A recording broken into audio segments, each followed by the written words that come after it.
আল্লাহ বলেছেন ইহুদি শত্রু, ইহুদি যেই রাষ্ট্রে বসবাস করে শত্রুতা করে সেই রাষ্ট্রটাও, কোন সন্দেহ আছে? শুধুমাত্র ইহুদিদের পণ্যগুলো আমাদের বন্ধু, ঠিক কিনা?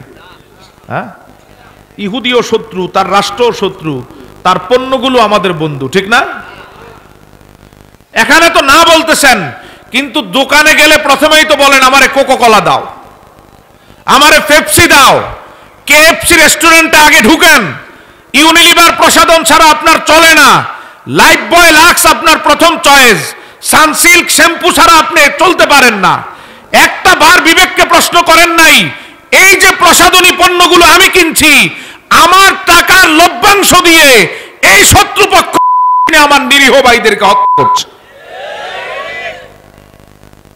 আমি স্টেটমেন্ট দিচ্ছি, ইহুদি আমার দুশ্মন, ইহুদির রাষ্ট্র আমার দুশ্মন, কিন্তু এই স্টেটমেন্টের পরও ইহুদিদের পণ্য আমরা দিনরাত ক্রয় করে চলছি, ঠিক কিনা বলেন?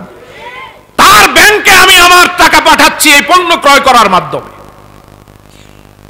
কোন মুসলমানের ভিতর যদি ন্যূনতম ঈমান থাকে, আল্লাহ বলে দিয়েছেন চিরশত্রু ইহুদি যেই রাষ্ট্রে বসবাস করে শত্রুতা করে সেই রাষ্ট্রকেও শত্রু মনে করি, ঘৃণা করি, কিন্তু ঈমান আমাদের এত দুর্বল হয়ে গিয়েছে তাদের পণ্যকে এখনো ঘৃণা করতে পারি না, ঠিক কিনা বলেন?